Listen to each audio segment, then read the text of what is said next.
یا ایھا الذین آمنوا لا تقولوا راعنا وقولوا انظرنا واسمعوا وللکافرین عذاب علیم۔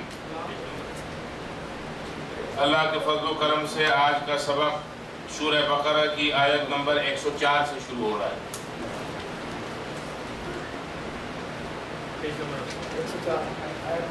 آیت نمبر 104۔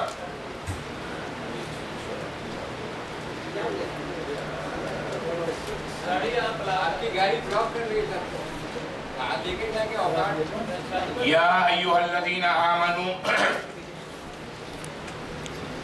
اے ایمان والو، لا تقولوا راعنا، راعنا مت کہو، وقولوا انظرنا، انظرنا کہو، واسمعوا اور سنو، غور سے سنو۔ واسمعوا کا لفظ آ گیا، قرآن کہہ رہا ہے سنو، باتیں نہ کرو، سنو۔ وَلِلْكَافِرِينَ عَذَابٌ عَلِيمٌ، اور کافرین کے لیے، کافروں کے لیے دردناک عذاب ہے۔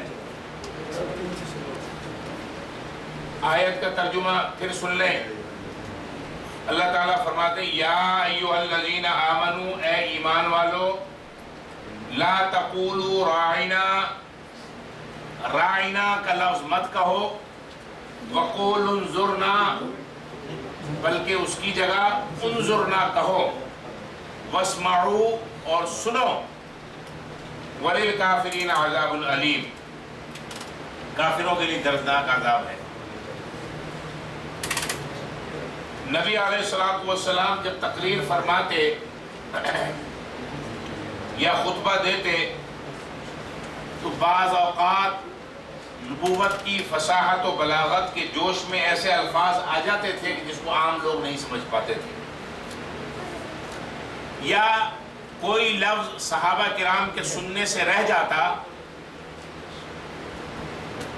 تو بعض صحابہ یہ فرماتے راعنا، اے اللہ کے رسول صلی اللہ علیہ وسلم ہماری رعایت فرمائیے، ہمارا خیال کیجئے، ذرا اس کو ریپیٹ کر دیجئے، کچھ بات ہم ہماری سمجھ میں نہیں آ سکی، اس کی وضاحت فرما دیجئے۔ ادھر ہے میز کا ہے، باہر پڑی گئی، باہر پڑی گئی، ایک دروازے کے باہر۔ تو صحابہ کرام یہ فرماتے ہیں حضور علیہ السلام سے کہ اے نبی صلی اللہ علیہ وسلم ہماری رعایت فرمائیے، ہمارا خیال فرمائیے۔ راعنا کا لفظ یہ ہے کہ ہمارا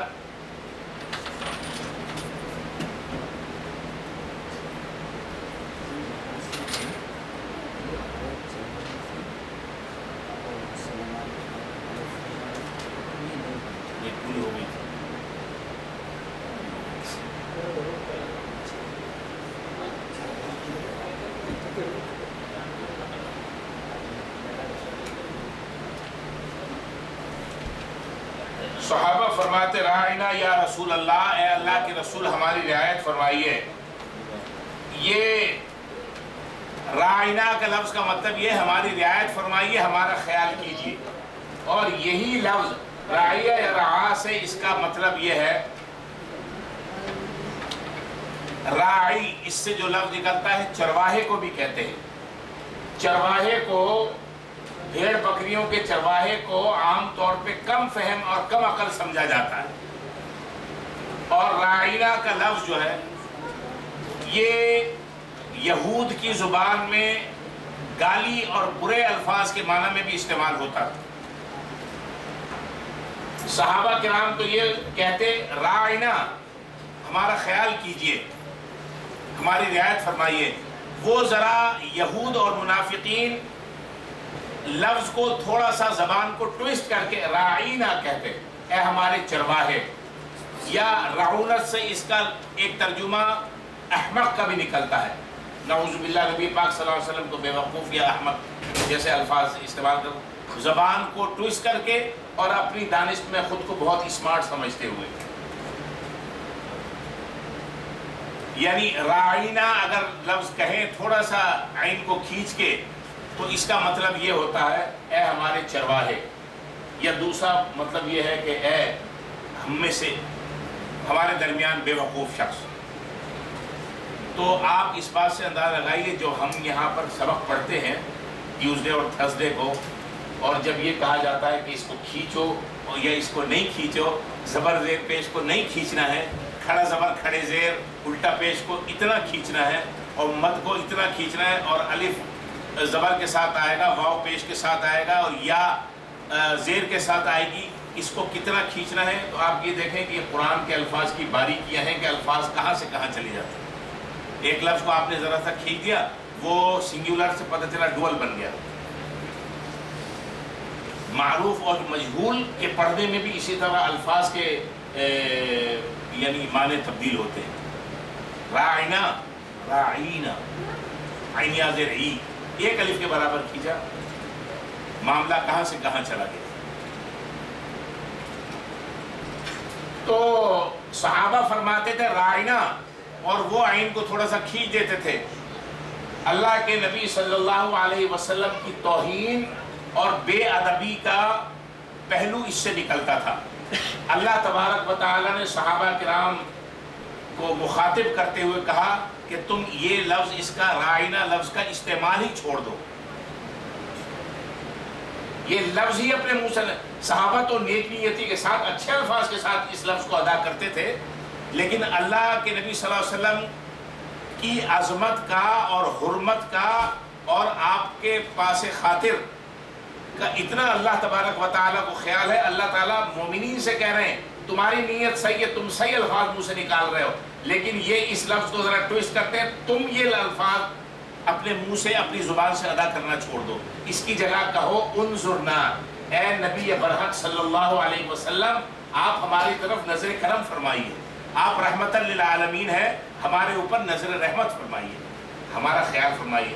رائنا کو چھوڑ دو، انظرنا لفظ اس نبی پاک صلی اللہ علیہ وسلم کے لیے استعمال کرو کہ ہماری طرف نظر فرمائیے، ہمارا خیال کیجئے. اس کے یہ انظرنا کے یہ سارے یعنی اصطلاحاتی اور لفظی ترجمے یہی نکلتے ہیں.